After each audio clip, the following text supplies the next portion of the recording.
It's a competition, and my mission is to destroy you. It's not, I mean, like, I don't say it, like, we're playing, I'm not stopping at 30. Like, I'm gonna keep going until you figure out something else to do. Like, I'm gonna keep going. In Golden State, and this was when Steph was starting to catch fire. He was starting to turn into the chef. He came in and he said, I found it. He just kept saying, I found it. He don't like people standing on the side of him. He can shoot with you in front of him. He can shoot with you behind him. But on his side, he don't like that. I'm going to guard him the second half. Shut him down again. I don't care if you've got Steph Curry's jersey framed on your wall, or if you believe his shooting range is endless and his dribble can't be touched. Strip the game down to pure one-on-one. No screens, no fancy motion offense, no Draymond Green sneaking in picks, and Kobe Bryant takes him apart. Point blank. It's not even a contest. Okay, if you had a top 5 or top 4 Mount Rushmore NBA players, who would you say? No order.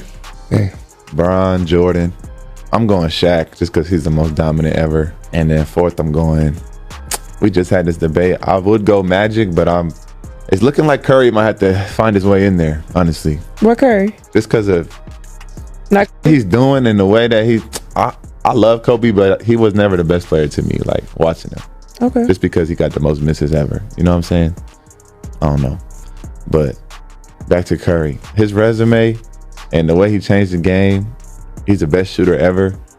Carried USA. Like, there ain't nothing that he ain't did. And he got the rings to back it up too. The guy who changed the entire game with his three-point shot would walk off the court in tears against the Black Mamba. And trust me, the evidence is all there to back it up. Who beat you in one-on-one if it ever happened in practice? No one. I'm not trying to be like, but that's what I do. If there's going to be a player that beat me, he retired on that last shot in Utah in 98. Picture this for a moment. It's 2008, an era when hand-checking still echoes through the league. The playoffs aren't just games, they are battlegrounds. Guards are getting bumped the second they cross half court. Ron Artest is throwing elbows, Bruce Bowen is sliding under jump shots, and Tony Allen is defending like it's a full contact sport. Now imagine dropping Steph Curry, just 185 pounds, into that chaos. Before this happened, Steph Curry was not Steph Curry. He was Dale Curry's kid at Davidson. Who couldn't get a scholarship to Virginia Tech. Like, there was a whole bunch of that stuff, yeah. If you talked about him at all, and you probably didn't, but if you did, it was just like, oh yeah, Dale Curry's son. He's at Davidson. Like a good mid-major player. That's all he was. He was not an NBA prospect at all. You really think he makes it out of that? This is the same guy who gets targeted on defense in today's softer league. Be serious. But let's rewind for a second to something a lot of people forgot. November 26, 2008, inside Oracle Arena. Rookie Steph Curry, still trying to build his name, walks up to Kobe Bryant before tip-off. And get this, he actually tries to mess with Kobe's head, asking him, "Are you nervous?" You think about game-winning shots or game-winning free throws, and people go to the free throw line and they're nervous about it. Well, what are you really nervous about? If you unpack that, okay, you're nervous that you're going to miss the shot. All right, so you missed the shot, then what happens? People are going to be embarrassed. You're going to be embarrassed because thousands of people, millions of people see you miss the shot. All right, and then what? People are going to talk bad about you. And so you're looking at it and go, are those things even important? You're worried about letting your teammates down? Okay, have you let them down before? Oh, I'm sure, in practice and things of that nature, right? They're still there. Yeah. And so when you're able to unpack it, you kind of look at it for what it is, which is really nothing. So how did Kobe answer that rookie trash talk? Simple. He dropped 31 points, pulled down 10 boards, and handed the Warriors a loss. That was Kobe's way of responding, instant punishment. And keep in mind, that was just a random regular season night against a first-year player. Imagine the destruction if it were high-stakes playoff basketball. Now let's get to the core issue with this whole Curry debate. Steph is a system player. Yeah, I said it. He's the best shooter the game has ever seen, no question. But take away Golden State's motion offense, strip out those elevator screens, remove Draymond's borderline illegal picks, and what's left? A 6 feet 2 inches guard who can't generate his own looks against elite defenders the way Kobe Bryant could. Loosey-goosey all the time. All right, we'll enjoy every minute of it. Thanks for being with us. Plus, by the way, I want to actually see him shoot the ball and be on my team. Shoot, man. I didn't come here to watch him pass the ball the damn time. Shoot the ball. Just look at the track record. Steph's first ring in 2015 came against the Cavaliers squad missing Kyrie Irving and Kevin Love. LeBron still dragged that team to 6 games with Matthew Dellavedova as his running mate. Yes, Matthew Dellavedova. Fast forward a year, Golden State's up 3-1 and looks unbeatable. But the moment LeBron and Kyrie crank up the pressure and the physical play, Steph collapses. His tossing his mouthpiece into the crowd, gets ejected in Game 6, and suddenly that unstoppable superstar doesn't look so untouchable.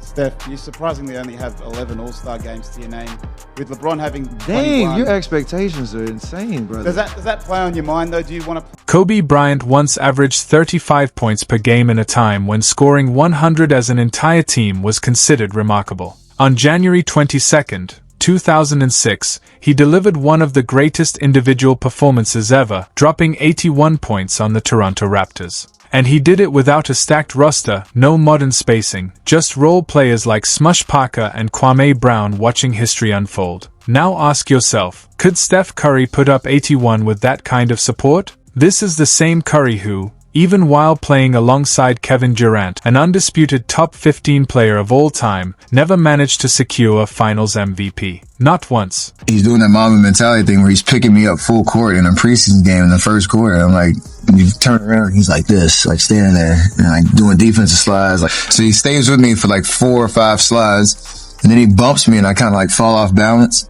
So I'm actually gassed at this point. I'm tired. I got no option. I'm like, I'm just going to shoot it and live with it. And I shot it from probably 30 feet and I made it. And then I act like nothing happened. And he gave me like the little ass tap on the way back. And I couldn't even acknowledge that either. I kind of just like knocked him off. And I went right back in at halftime. I was like, I need that clip.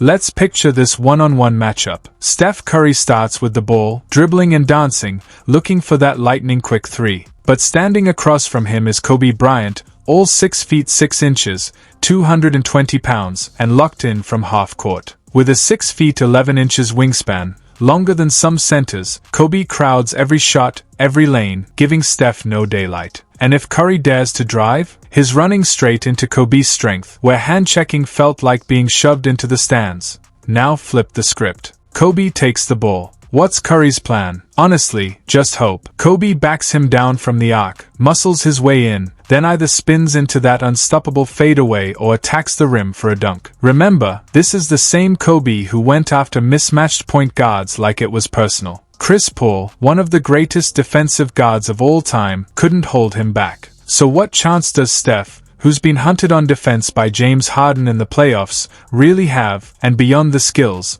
there's the mindset. Kobe played through injuries that would have sidelined almost anyone else. A torn Achilles, he still walked to the line and sank free throws. Broken fingers, damaged shoulders, he pushed through it all. That's not just talent, that's toughness on another level. As tough as he is, he was writhing in pain. So if you see Kobe writhing in pain, then you know it hurts. Yeah.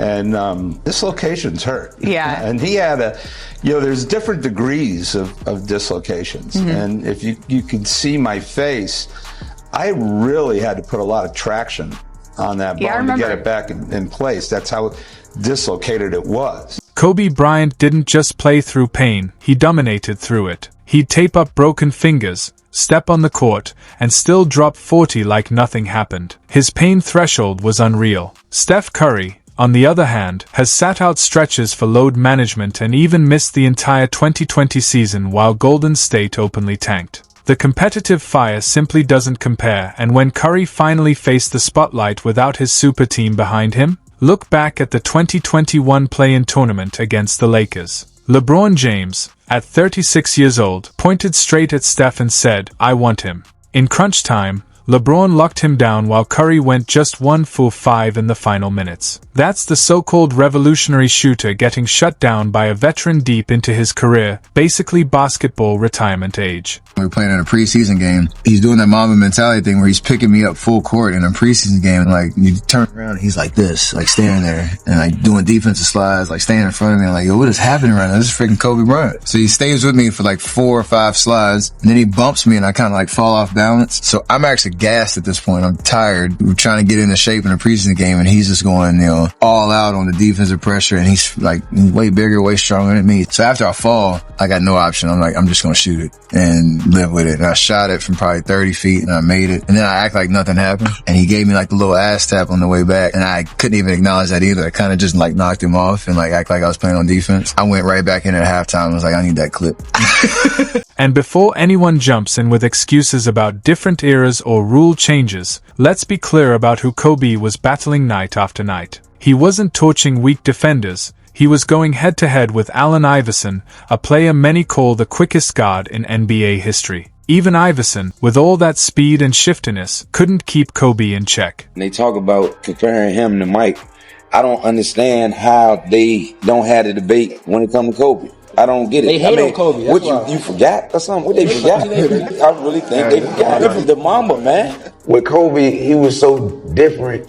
I've never seen nobody as competitive like him but Mike. Tracy McGrady, a 6 feet 8 inches scoring machine with deep range for his era, couldn't stop Kobe from lighting him up. Vince Carter, one of the greatest athletes the game has ever seen, became just another name on Kobe's highlight reel. Even a young LeBron James, the so-called chosen one, had to watch helplessly as Kobe dropped 48 on his home court in Cleveland. These weren't scrubs, they were all-time greats, and yet Kobe made them look like practice dummies. The real difference? Kobe never needed a crutch. When Shaq left in 2004, critics buried the Lakers and said the dynasty was over.